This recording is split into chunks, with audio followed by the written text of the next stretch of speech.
इसलिए विभिन्न विभागों के अंतर्गत आज के इस बहुत ही शानदार नियुक्ति पत्र वितरण के कार्यक्रम में मंच पर आसीन हमारे बहुत सीनियर मिनिस्टर आदरणीय गणेश जोशी जी, श्री सौरभ बहुगुणा जी, श्री राम सिंह कैडा जी, हमारे वरिष्ठ विधायक आदरणीय उमेश शर्मा काऊ जी, आदरणीय सविता कपूर जी, राजेंद्र अंथवाल जी, हमारे गौ सेवा आयोग के अध्यक्ष, श्री भूपेंद्र कंडारी जी, सुरेंद्र मोगा जी, रंजीत सिंह नामधारी जी, नितेश झा जी, सचिव शहरी विकास, रविशंकर जी, सचिव श्री विनोद जी गोस्वामी जी, यहाँ बैठे हुए हमारे मेहरा जी और सुरेश कोहली जी और सभी विभागों के सभी अधिकारीगण और सभी ऐसे अभ्यर्थी जिनको सफलता प्राप्त हुई है और जिनके निमित्त आज शानदार कार्यक्रम यहाँ पर आयोजित किया जा रहा है, ऐसे सभी हमारे सफल होने वाले सभी अभ्यर्थीगण, अभिभावकगण, उनके उपस्थित भाइयों एवं बहनों, मैं आज के इस अवसर पर आप सभी प्रतिभाशाली नवचयनित युवा साथियों का आज ये मुख्य सेवक सदन में आप सबका हृदय से स्वागत करता हूँ, आप सबका अभिनंदन करता हूँ।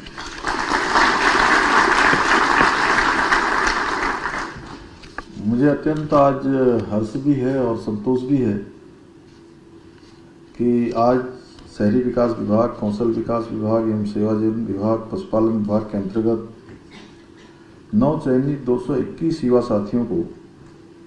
नियुक्ति पत्र प्रदान करने का शुभ अवसर प्राप्त हो रहा है और मैं इस अवसर पर आप सभी नवचयनित युवा साथियों के साथ साथ आपके गुरुजनों को, आपके अभिभावकों को भी हार्दिक बधाई एवं शुभकामनाएं देता हूं, जिनके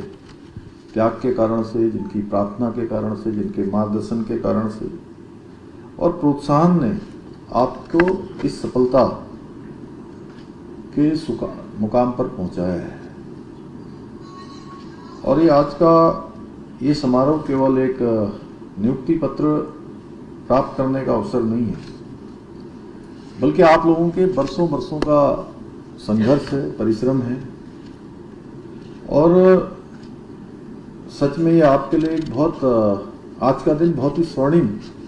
दिन है और ये दिन वो दिन है जिसका इंतजार आपके साथ साथ आपके परिवार को भी बेसब्री से था। और जब मैं आज इस सभागार में आप सबके चेहरों को देख रहा हूं और उसकी आभा को देख रहा हूं, मुस्कान देख रहा हूं, तो सच में मेरा विश्वास और दृढ़ हो जाता है कि हमारी सरकार सही दिशा में आगे बढ़ रही है। साथियों, सरकारी सेवा में आना मात्र आजीविका या नौकरी पाना भर नहीं होता है, बल्कि जन सेवा का एक ऐसा माध्यम है जिसके द्वारा आप लोग अपनी मातृभूमि की, अपनी कर्मभूमि की प्रत्यक्ष रूप से सेवा कर सकते हैं। और हमारी सरकार का स्पष्ट मानना है कि हमारा युवा भारत के वर्तमान की ही नहीं बल्कि भारत के भविष्य की भी सबसे बड़ी पूंजी है। इसी सोच के साथ हमारी सरकार आदरणीय प्रधानमंत्री श्री नरेंद्र मोदी जी के मार्गदर्शन में युवाओं को रोजगार, स्वरोजगार और बेहतर अवसर उपलब्ध कराने के लिए निरंतर कार्य कर रही है। जहां एक और हमारी नई स्टार्टअप नीति, राज्य में नए आइडियाज, स्टार्टअप कल्चर, इसको बढ़ावा देने के लिए निरंतर कार्य कर रही है, वहीं कौशल विकास को भी हमने अपने प्रमुख एजेंडे में शामिल किया है। साथ ही मुख्यमंत्री स्वरोजगार योजना, युवा प्रोत्साहन योजना जैसी तमाम योजनाओं के माध्यम से हम अपने युवाओं को सिर्फ हुनर ही नहीं दे रहे हैं, बल्कि उन्हें आर्थिक और तकनीकी रूप से आगे बढ़ाने का काम, मजबूती देने का काम भी कर रहे हैं,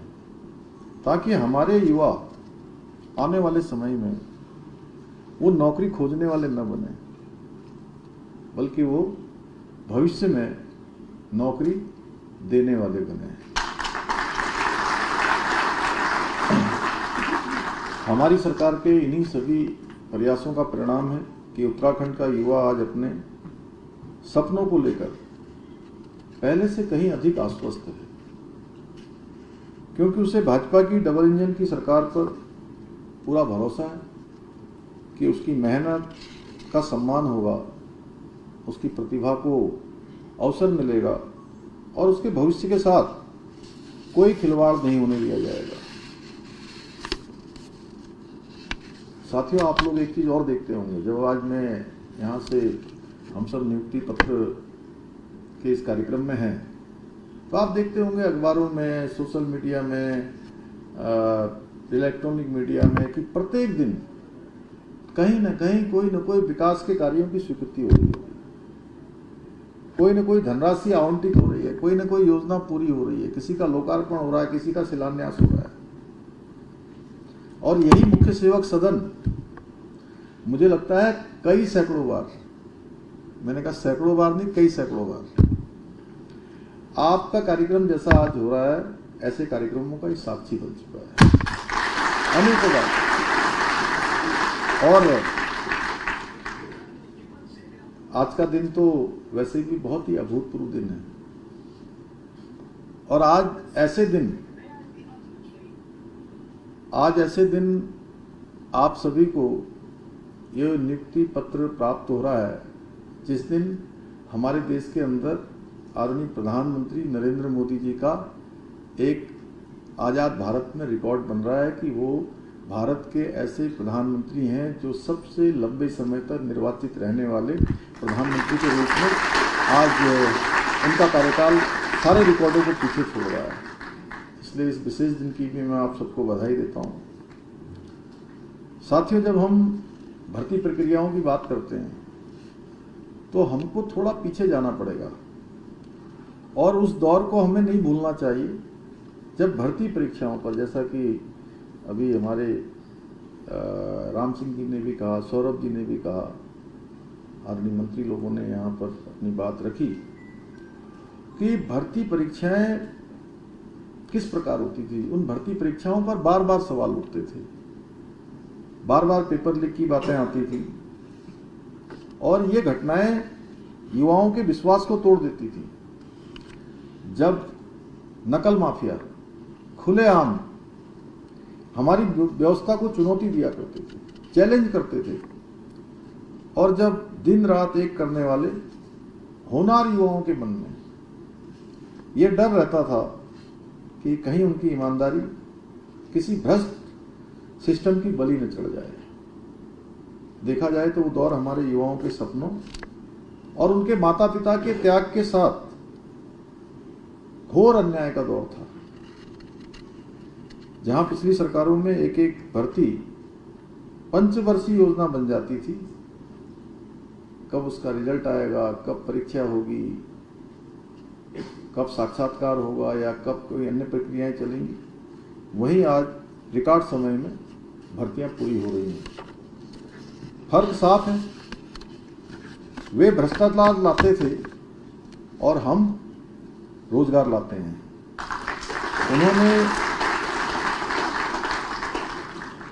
उनके समय में युवाओं को केवल हताशा और निराशा मिलती थी, जबकि आज के समय में युवाओं को नियुक्ति पत्र सौंपने का काम निरंतर होता है। निरंतर इसी प्रकार से कार्यक्रमों का आयोजन होता है, क्योंकि साथियों, हमने संकल्प लिया था कि हम उत्तराखंड के युवाओं के भविष्य के साथ किसी भी कीमत पर समझौता नहीं होने देंगे। हमने नकल माफियाओं के खिलाफ निर्णायक लड़ाई लड़ते हुए दोषियों को कानून के शिकंजे में लाने का काम किया, और देश का सबसे कठोर नकल विरोधी कानून लागू करके स्पष्ट संदेश दिया कि अब उत्तराखंड में प्रतिभा व परिश्रम का सम्मान होगा और ईमानदारी की जीत होगी। योग्यता, प्रतिभा और क्षमतावान हमारे भाई बहन, हमारे राज्य के बेटे बेटियां, उनको अब इसके लिए किसी के आगे पीछे जाने की जरूरत नहीं पड़ेगी। उनको उनकी योग्यता, प्रतिभा ही चयन का एकमात्र आधार होगी। और ये नकल विरोधी कानून लागू होने के बाद भर्ती प्रक्रियाएं पारदर्शी और निष्पक्ष हो रही हैं। मुझे ये बताते हुए बेहद गर्व है कि बीते 4.5 वर्षों में सरकार ने 33,000 से अधिक युवाओं को सरकारी नौकरियों से जोड़ने का काम किया है। और आज आप सभी 221 युवाओं को नौकरी पत्र मिलने के साथ ये संख्या और आगे बढ़ जाएगी, इसका नंबर आगे बढ़ जाएगा। साथियों, मैं कहना चाहता हूं कि ये केवल आंकड़े नहीं हैं, बल्कि हजारों परिवारों के जीवन में आए विश्वास, सम्मान और उम्मीदों के प्रतीक हैं। और इस मंच से मैं आप सभी को बताना चाहता हूं कि ये शुरुआत है। हमारी सरकार आगे भी इसी प्रकार, इसी पारदर्शिता के साथ और इसी निष्पक्षता के साथ युवाओं को लगातार रोजगार के अवसर देती रहेगी। ये क्रम हमारा रुकने वाला नहीं है, ये अनवरत रूप से जारी रहेगा। हमने सभी विभागों को स्पष्ट निर्देश दिए हैं कि जितने भी विभागों में खाली पद हैं उनको तुरंत भरा जाए। साथियों, हमारी सरकार ने आपके भविष्य को सुरक्षित करने के लिए अपना कदम पूरी ईमानदारी से आगे बढ़ाया है। अब आपकी बारी है। अब आपका एक चरण पूरा हुआ। आप में से बहुत सारे लोग ये सोच रहे होंगे कि आज नियुक्ति पत्र मिल जाएगा, आज काम पूरा हो गया। ऐसा तो नहीं सोच रहे ना? अब एक काम तो पूरा जरूर हुआ, लेकिन अब आपका दूसरा काम शुरू हो गया। आज से नया काम शुरू हो गया आपका, क्योंकि आप सभी सरकारी व्यवस्था का हिस्सा बनने जा रहे हैं। शहरी विकास, कौशल विकास, पशुपालन, ये तीनों ही विभाग सीधे तौर पर राज्य की जनता के विकास से जुड़े हुए हैं, आम जनता से जुड़े हुए हैं। मेरा आप सभी से एक मुख्यमंत्री के नाते नहीं, बल्कि आप ये कह सकते हो कि कुछ सालों पहले तक हम लोग भी विद्यार्थी थे। जो आप लोग आज हैं, आज से 15 साल पहले, 20 साल पहले हम भी आप ही की तरह थे। जब हम भी पढ़ाई कर रहे थे, महाविद्यालय में कुछ पढ़ते होंगे इसमें से, राम सिंह जी हमारे छात्र राजनीति में थे, सौरभ जी कहीं और थे, जोशी जी और हमारे उमेश भाई तो खैर हम लोगों के बहुत ही सीनियर हैं। सविता जी ने जो है लंबा कालखंड राजनीति को नज़दीक से देखा है। कपूर साहब हमारे राज्य के सबसे अधिक बार के विधायक थे, तो उनके जीवन संगनी के रूप में आपने सारे कामों को नज़दीक से देखा। तो मैं कह सकता हूं कि आप लोगों के बड़े भाई के नाते कि एक आग्रह है आप लोगों से, जब कल आप अपने दफ्तर में बैठें तो आपके मन में सिर्फ एक ही भाव होना चाहिए कि हमको आने वाले हर व्यक्ति को सहायता करनी है, हर व्यक्ति को समाधान देना है। वो बड़ी आशा से आपके पास आएगा। और देखिए, मैं बचपन से एक बात जानता हूं कि किसी काम को करना है तो उसके सैकड़ों रास्ते निकल जाते हैं। रास्ते कई बार कठिन हो सकते हैं, लेकिन रास्ते होते जरूर हैं। इसलिए पहले दिन से 4 जुलाई 2021 को जब मैंने राज्य के मुख्य सेवक के रूप में इस जिम्मेदारी पर काम करना शुरू किया, तो एक मंत्र लेकर कि सरलीकरण, समाधान, निस्तारण और संतुष्टि, ये भाव आप सबके मन में भी होना चाहिए कि जो भी आपके पास आएगा आप उसकी मदद करेंगे। हर गरीब, हर जरूरतमंद की समस्या का समाधान आपकी प्राथमिकता होना चाहिए। और ये याद रखिए, कोई भी विभाग केवल भवनों और फाइलों से नहीं चलता है, बल्कि जनता को असली सुशासन आप जैसे जो नई पीढ़ी के, और मैं आपको कह सकता हूं विकसित भारत के संकल्प को पूरा करने वाले, जो उसके ध्वजवाहक हैं, अमृत काल के ध्वजवाहक हैं, वो आप लोग हैं जिनका सेवा काल आज से प्रारंभ हुआ है। और आप लोग ही इसको कर्मठता से कर सकते हैं, सुशासन दे सकते हैं, और व्यवस्थाओं में जनता का विश्वास ईमानदार और कर्मठ लोग ही जगाते हैं कि ये व्यवस्था व्यवस्थित होकर चलेगी। व्यवस्था में अव्यवस्था नहीं होगी, व्यवस्था में घुसपैठ नहीं होगी, व्यवस्था में कोई आगजनी नहीं होगी। व्यवस्था व्यवस्था की तरीके से चलेगी और जनसेवा को नई ऊंचाइयां जनता के प्रति आप जैसे समर्पित लोगों के कारण ही प्राप्त होती है। इसलिए आज से आप केवल सरकारी कर्मचारी नहीं हैं, बल्कि उत्तराखंड के विकास के सहभागी हैं। और साथियों, श्रीमद् भागवत गीता में भगवान श्री कृष्ण ने कहा, कर्मण्येवाधिकारस्ते मा फलेषु कदाचन, अर्थात हमारा केवल कर्म करने पर अधिकार है, उसके फल की चिंता में नहीं। और यही भावना एक सच्चे लोक सेवक की पहचान होती है, जब सेवा का भाव सबसे ऊपर होता है, सर्वोपरि होता है, जब कर्तव्य ही साधना बन जाता है, और जब जनहित ही सर्वोच्च लक्ष्य बन जाता है, तब सफलता स्वयं हमारे कदम चूमती है। साथियों, आज आदरणीय प्रधानमंत्री श्री नरेंद्र मोदी जी के नेतृत्व में देश विकसित भारत 2047 के महान संकल्पों के साथ आगे बढ़ रहा है। और इस कालखंड में सच में आप लोग बड़े सौभाग्यशाली हैं कि इस कालखंड में आपको भी उसका सहयात्री करने का अवसर आपके परिश्रम से, आपके माता पिता के आशीर्वाद से, भगवान की कृपा से, गुरुजनों की प्रेरणा से आपको प्राप्त हुआ है। तो आप सभी को केवल नौकरी नहीं करनी है, बल्कि आपको इस महायज्ञ में अपनी सक्रिय भागीदारी निभानी है और राष्ट्र निर्माण में अपना अमूल्य योगदान देना है। मुझे पूरा विश्वास है कि आप सभी युवा साथी अपनी कर्मठता से, अपनी ईमानदारी से और जनसेवा के भाव से उत्तराखंड को देश का सर्वश्रेष्ठ राज्य बनाने के हमारे विकल्प रहित संकल्प को और अधिक मजबूती प्रदान करेंगे। सच में मैं आज के दिन के आपको बहुत बधाई देता हूँ,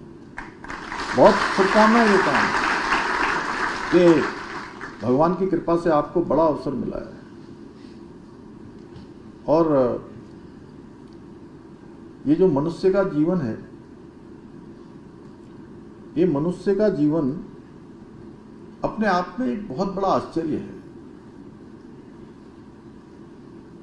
श्रीमद् भागवत में लिखा गया है कि मनुष्य एक ऐसा प्राणी है 84 लाख योनियों के बाद, उसको भगवान ने सबसे ज्यादा सभी चीजों से, चाहे उसका विवेक हो, चाहे उसके मन में करुणा हो, विवेक हो, काम करने के लिए हाथ पांव हो, सुनने के लिए कान हो, सभी प्रकार की जो निर्माण है उनसे भगवान ने जो है मनुष्य के अंदर किए हैं। और मनुष्य के जीवन से ही हमको मोक्ष का द्वार भी प्राप्त होता है। तो हम सभी प्राणियों से भिन्न हैं। जब 84 लाख योनियों के बाद हमको मनुष्य का जीवन मिलता है, वो इसलिए मिलता है कि हम इस जीवन को सफल और सार्थक बनाएं, इस जीवन को जन सेवा में लगाएं, ऐसे काम करें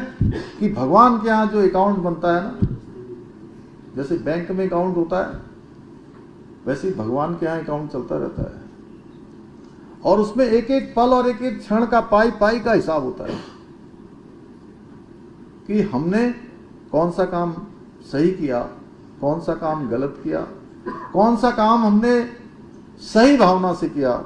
कौन सा हमने बेमन से किया है। वहां पर कोई,